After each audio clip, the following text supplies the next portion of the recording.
এই ঢোটং বাদ্যযন্ত্ৰটি আমাৰ বিভিন্ন জাতি জনগোষ্ঠীৰ আছে।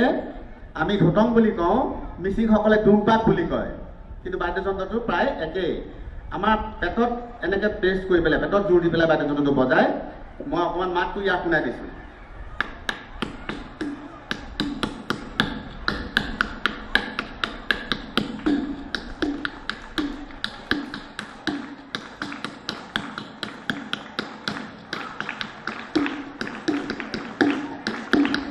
গৰু চৰাবলৈ যাওঁতে যেতিয়া ফুটুকানিত বাঁহৰ তলিত নিজে হাতেৰে পটককৈ অকণমানি কটাৰীখনে এই বাদ্যযন্ত্ৰটি বজাইছিল এসময়ত। এই বাদ্যযন্ত্ৰটোৰ নাম আছিল বাঁহী। আমাৰ এতিয়া বাঁহীৰ নতুন সংস্কৰণ। তাৰ আগত এই টুটু বুলি 4টা ফুটাৰ টুটু বুলি এই বাদ্যযন্ত্ৰ আছে। পেঁপাটোকে টুটু বুলি কয়। টুটু বুলি গৰখীয়া লোৱা বাদ্যযন্ত্ৰ আছিলে। এনেকুৱা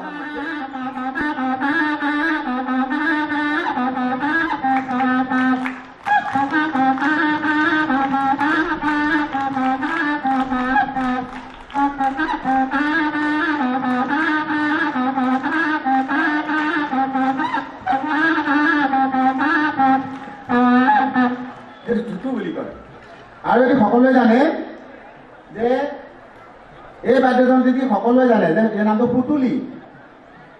মাটিৰ সুতুলি। কোনোবা গৰখীয়াই ইয়াৰ এটা কাহিনী আছে, সৰু কাহিনী এটা আছে। প্ৰতিটো বাদ্যযন্ত্ৰৰ নিজা নিজা একোটা কাহিনী আছে, সাধু আছে। যে এটা এসময়ত বোবা ল'ৰা এটা আছিল, সি মুখেৰে কথা ক'ব নোৱাৰে। কিন্তু যেতিয়া তাৰ এটা বয়স হ'ল, লগৰ সমনীয়াসকলে বিহু মাৰি আছিল, তাৰ মনৰ ভাৱ সি প্ৰকাশ কৰিব নোৱাৰে। গছৰ তলত যেতিয়া বিহু মাৰি আছিল আহঁতৰ তলত, তেতিয়া সি এই নাম শুনি শুনি ওচৰতে দেখিলে যে আহঁতৰ তলতে মাটি আছিলে।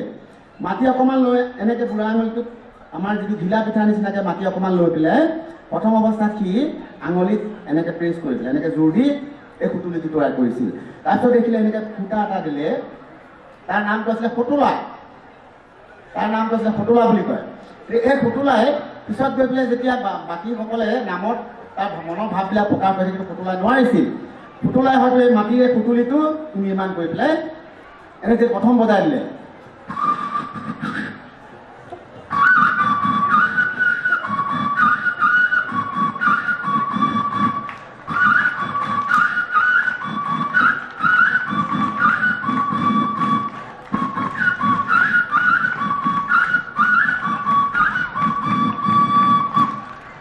এনেকুৱা ধৰণৰ। আৰু এটা মই অকণমানি এটা বস্তু লৈ আনিছোঁ আপোনালোকৰ কাৰণে। আৰু বিশেষ বাদ্যযন্ত্ৰ বিশেষ অনা নাই, 2টা বস্তু দেখুৱাম মই। আগতে মই এটা বজালোঁ, সেইটো ভুটীয়া আৰু এইটো জুৰীয়া মহৰশিল। পৰৱৰ্তী সময়ত আমি আকৌ এতিয়া এই একেই পেঁপা আকৃতিত, এইটো যে দেখিছে, এইটো বাঁহৰ মূঢ়াৰ পৰা বনোৱা হৈছে। ইয়াৰ আকৃতিটো অকণমান বেলেগ কৰি লোৱা হৈছে। আমাৰ যি দেউৰী জনগোষ্ঠীসকল আছে, তেখেতসকলে পেঁপাটো আকৃতিত মই পেঁপাটো বনাইছোঁ। এইটো বাঁহৰ মূঢ়াৰ পেঁপা। মই অকণমান বজাই দিছোঁ।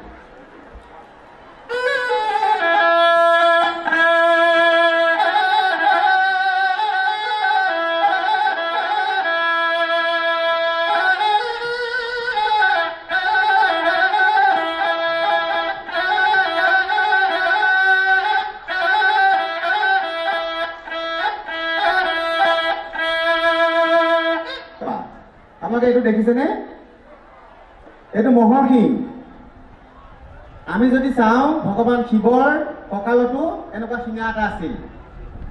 শ্ৰীকৃষ্ণও যেতিয়া ধেনু চাৰিছিল, গৰু চাৰিছিল, তেওঁৰ কঁকালত এনেকুৱা শিঙা এটা আছিল, সৰু আকৃতি। গতিকে আমি তেতিয়াৰ পৰা জানো যে এইটো প্ৰাচীন বাদ্যযন্ত্ৰ। আমাৰ অসমীয়া সমাজত যি সময়ত মানুহে ভূত প্ৰেত বিশ্বাস কৰিছিল, তেতিয়া সেই সমাজ ব্যৱস্থাত ভূত প্ৰেত খেদিবৰ কাৰণে যেনেকৈ আমাৰ শংখ বজায়, তেনেকৈ শিঙা বজাইছিল। এতিয়াও শিঙাৰ প্ৰচলন যথেষ্ট আছে। ইয়াৰ নামটো হৈছে শিঙা। কেৱল মাত্ৰ শিংটো থাকে, ইয়াত কোনো খুৰি বা এনেকুৱা কোনো ব্যৱস্থা নাথাকে। ইয়াতে মাত এটা ওলায়। এইটো মহৰ শিঙৰ পৰা বনোৱা হয়। হয়তো এই শিঙাৰ পৰাই পৰিৱৰ্তন হৈ পেলাই আজি আমি মহৰ শিঙৰ এই আকৃতিত আমি আজি বজাইছোঁ। আমাৰ গুটীয়া পেঁপা, জুৰীয়া পেঁপা হয়তো বজাইছোঁ। পূৰ্বতে কিন্তু বাদ্যযন্ত্ৰ আছিল এই শিঙাই। মই শিঙাৰ মাতটো কেনে আছে আপোনালোকক অকণমান শুনাই দিছোঁ।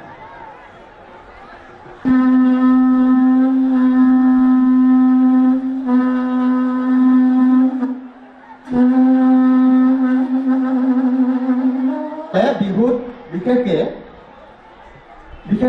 তেওঁলোকে ডেংডুক বুলি কয়, কিন্তু এই একে বাদ্যযন্ত্ৰই ৰাভাসকলে বাদুং টোপা বুলি কয়। আমাৰ যি বসন্তৰ লগত বিহুৰ লগত যিখিনি উৎসৱ আছে উৎসৱ ভ্ৰমণত এই বাদ্যযন্ত্ৰটি বজায়।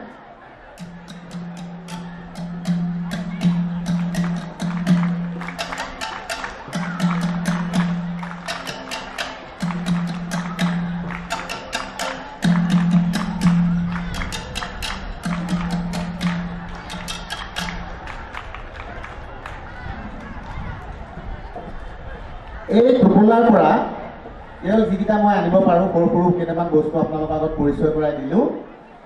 মই আশা ৰাখিছোঁ যে আমাৰ যিসকলে এই বাপতি সাহোন বিহুটি প্ৰাণত লৈ আপোনালোকে জীয়াই ৰখাৰ যি চেষ্টা ৰাখিছে এই চেষ্টা অব্যাহত ৰাখক। কৃষ্টি সংস্কৃতি থাকিলেহে আমাৰ অসমীয়া জাতিটো থাকিব।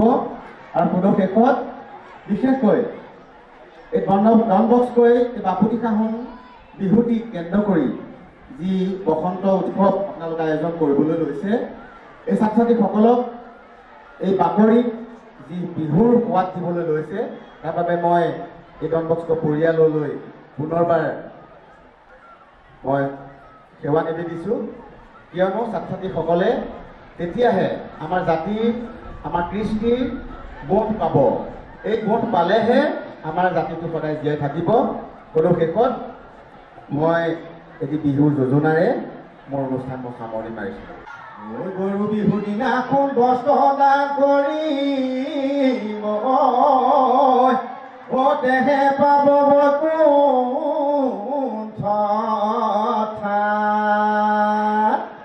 ধন্যবাদ। পুনৰ সদতিলৈকে মই মোৰ সেৱা নিবেদন কৰিছোঁ। এটা আমাৰ গৌৰৱ, যিহেতু মই এই বিদ্যালয়ৰ এজন অভিভাৱক। যদিও মোৰ কন্যা এই বিদ্যালয়ৰ পৰা উত্তীৰ্ণ হৈ গৈছে বিগত এই হাইস্কুল শিক্ষান্ত পৰীক্ষাত, সেই তথাপিও মই আজীৱন এই বিদ্যালয়ৰ এজন অভিভাৱক হৈ থাকিব বিচাৰোঁ, যদি আপোনালোকে অনুমতি দিয়ে। মই সদায় এই বিদ্যালয়ৰ এজন অভিভাৱক হিচাপে হৈ থাকিম। আৰু সেয়েহে আজি উপস্থিত হৈছোঁ। আৰু আজি ইয়াত উপস্থিত থকা জয়ন্ত নাথ দেৱৰ লগতে মুকুন্দ মাধৱ বৰাৰ বিষয়ে ক'বলৈ গৈছে। মুকুন্দ মাধৱ বৰা আমাৰ যোৰহাটৰ গৌৰৱ। যিখিনি বাদ্যযন্ত্ৰ মুকুন্দই ভাতৃপতি মুকুন্দই ইয়াত তোমালোকৰ আগত আপোনালোকৰ সন্মুখত বজাই শুনালে, তাতকৈ বহু বাদ্যযন্ত্ৰ আছে, থলুৱা বাদ্যযন্ত্ৰ, যিখিনি তেওঁ নিজে বনাব পাৰে আৰু বজাব পাৰে। মোৰ বিশ্বাস আৰু মই জনামতে তেওঁ 100ৰ ওপৰত বাদ্যযন্ত্ৰ বজাব পাৰে। এইটো এটা বৰ ডাঙৰ কথা। সকলোকে এটা মই হাত চাপৰি দিবৰ বাবে অনুৰোধ জনাইছোঁ। 100ৰ ওপৰত বাদ্যযন্ত্ৰ, থলুৱা বাদ্যযন্ত্ৰ তেওঁ বজাবও পাৰে আৰু তেনেকৈ নিজে হাতেৰে নিৰ্মাণ কৰিব পাৰে। আৰু তাতকৈ আটাইতকৈ ডাঙৰ এটা গুণ আছে মুকুন্দ মাধৱ বৰাৰ, অকল বাদ্যযন্ত্ৰৰ লগতে তেওঁৰ সকলো শিল্পকৰ্ম সীমিত হৈ থকা নাই। তেওঁ নিজে এগৰাকী সুন্দৰ শিল্পকৰ্মৰ লগত জড়িত। তেখেতে আমাৰ মহাপুৰুষীয়া যি নামঘৰৰ যি মণিকূট ভাগ সিংহাসন সেয়াও তৈয়াৰ কৰে, বিভিন্ন মূৰ্তি তৈয়াৰ কৰে। গতিকে সকলো দিশতে এগৰাকী পাৰ্গত, সকলো শিল্পৰ ঊৰ্ধত এগৰাকী ব্যক্তি আজি আমাৰ এই অনুষ্ঠানত উপস্থিত হৈছেহি। তাৰ বাবে আমি এই ডনবস্কোৰ পৰিয়াল গৌৰৱ অনুভৱ কৰিছোঁ আৰু আশা কৰিছোঁ অনাগত দিনত আমাৰ যিসকল ছাত্ৰ ছাত্ৰী আছে আৰু আমাৰ বিদ্যালয়ৰ শিক্ষকসকল আছে আৰু আমাৰ ফাদাৰ আছে, মই অনুৰোধ কৰিম পৰৱৰ্তী মুহূৰ্তত মুকুন্দক ইয়াত মাতি আনি এই বাদ্যযন্ত্ৰসমূহৰ এটি চমু তেওঁলোকক যদি এটা প্ৰশিক্ষণ দিয়া যায়, তাৰ জৰিয়তে আমাৰ ছাত্ৰ ছাত্ৰীসকল লাভান্বিত হ'ব। আৰু আশা কৰি মুকুন্দও আমাক এইখিনি সহায় সহযোগিতা আগবঢ়াব। মই মুকুন্দৰ বাবে পুনৰ সকলোৰে এটা হাত চাপৰি আশা কৰিলোঁ। মুকুন্দ মাধৱ বৰুৱাই বিহু প্ৰদৰ্শনীমূলক অনুষ্ঠানটোৰ শুভাৰম্ভ কৰে।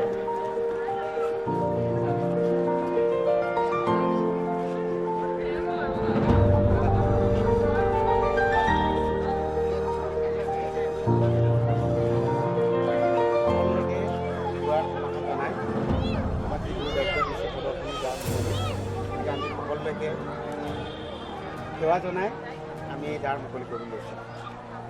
পছতে গৈ গৈ বহাগে পালেহি ফুলিলে ভেবেলিয়া লতা, কৈনো কৈ থাকিলে উৰকে নপৰে বহাগী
নমস্কাৰ।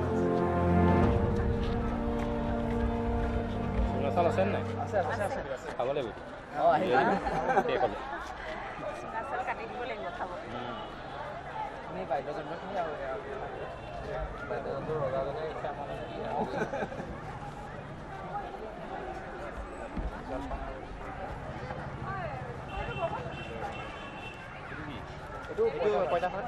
খাইছা নাই? খাই পাইছা নাই?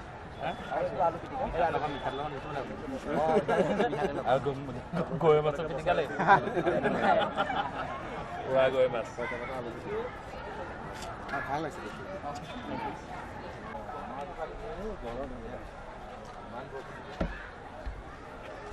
জাপি এইটো সৰু দৈয়া জাপি কয়। জাপি নহ'লে আমাৰ পথাৰত খেতি কৰা জাপিটোহে জাপি। এইটো বিহুত যিটো ব্যৱহাৰ সৰু দৈয়া জাপি।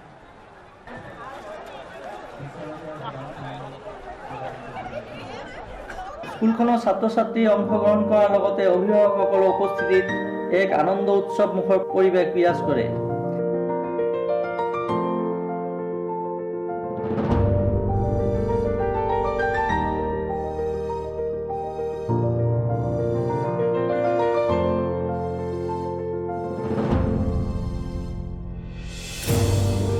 আহক আমি স্কুলখনৰ খেলপথাৰত আয়োজন কৰা এই বিহু উৎসৱ উপভোগ কৰোঁ। ওই গছে বনে ওলালে ওই পার আয়ো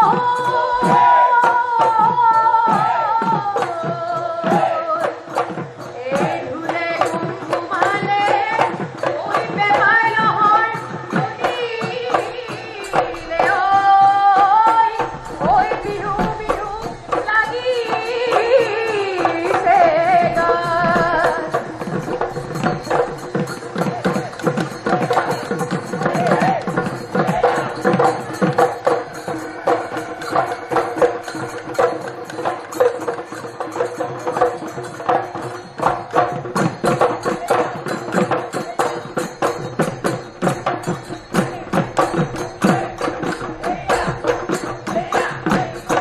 এই নাম ডাঙৰ পাৰৰে দেহাই বলত বিৰিণা চতুৰ্শ দিন গলে দেহাই উৰে নুই চিৰিঙা বজাই দিয়া গগনা গগনাৰে অমিয়া গগনাৰে অমিয়া মাৰ।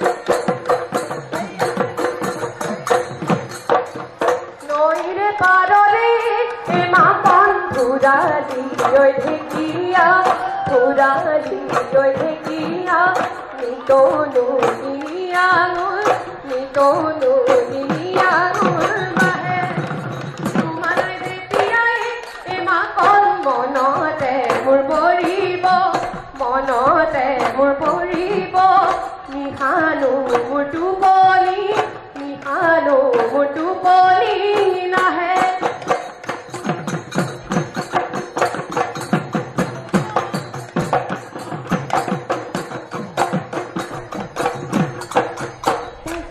চোতালৰ দুপৰি জানো ফুল গামোচা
জয় ৰাম ভোলা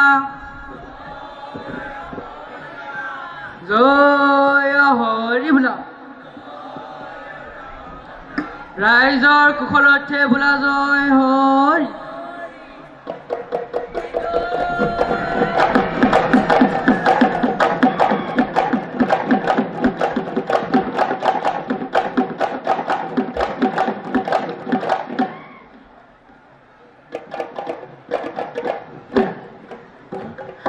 মেঘে গৰজি বৰ হ'ল বৰষুণ আহিবৰ হ'ল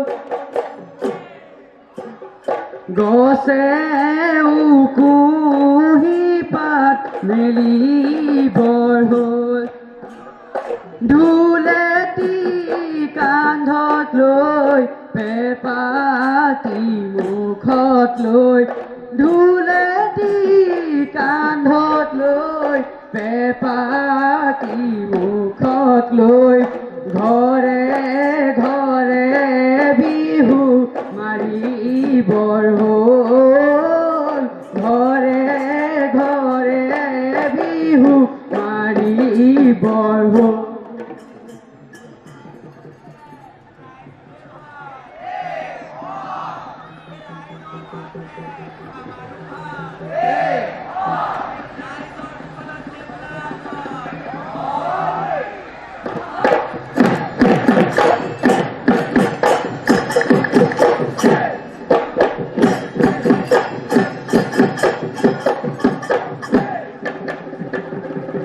ওলাল জাকি মাৰি ঐ আকাশৰ চন্দ্ৰমা ঐ ওলাল জাকি মাৰি তৰা ঐ ওলাল জাকি মাৰি তৰা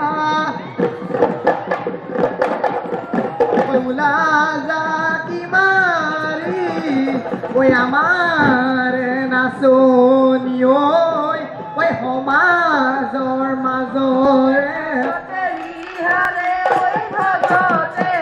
সাজুনে কাচুনে মেনকা যেন লাগিছে ঐ হাততে ৰুমনি জোনে দিদি ঢোলৰে চাপৰত মন চেলি মেলি ঐ নাচ নাচ নাচ নাচনি ঐ দেহানো মন উতলা নাচ নাচ নাচ নাচনি ঐ দেহানো মন উতলা দেহানো মন উতলা কৰি নাচনি চাকুৰি ঐ ঘূৰালি নাচা নাচনি পখিলা ঐ উৰালি হাতেৰো মেলি মেলি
বাৰিষা পথাৰতে মাই হালে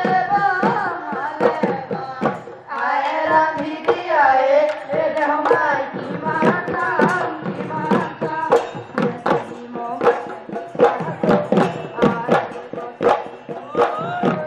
বাৰিষা কোনো নাই টকা ভৰাই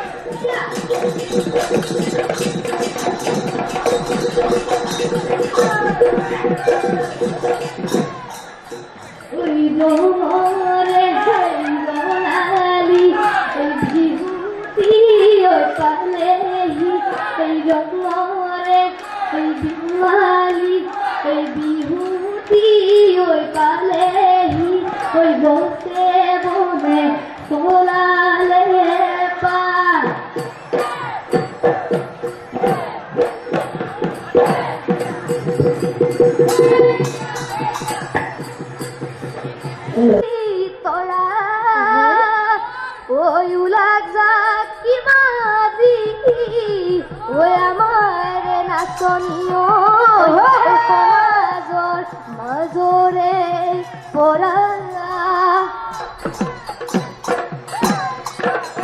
ঐ ফাগুনৰ পচুৱাই গছৰে পাত খৰালে নকুৰি পাতে ধৰণী ঐ সজালে ৰূপহী নাচনী বিহুলৈ আহিলে তাঁতৰ শালত ফুল গামোচা বহিনো ঐ বাচিছে ঐ ৰিহাৰে ভাদতে যুৱতী লিখিছে লাজুকি উঠতে হাঁহিয়ালে ঐ নাচো নাচো নাচো নাচনী ঐ পাখুৰি ঐ ঘূৰোৱা ঐ নাচো নাচো নাচো নাচনী ঐ তাকুৰি ঐ ঘূৰোৱা তাকুৰি ঐ ঘূৰোৱা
Hoy পাহৰিল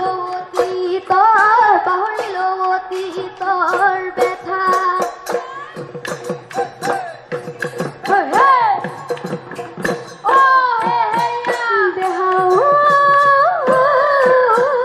হাবিৰে ফুৱনি মোৰ ধন ফুটুকি হৰিণা তুমি চেলাই ধুনীয়া মোৰ ধন মিঠানো বৰণীয়া সেই দেখি মোৰ খুনৈ তোমাক বাছি লৈ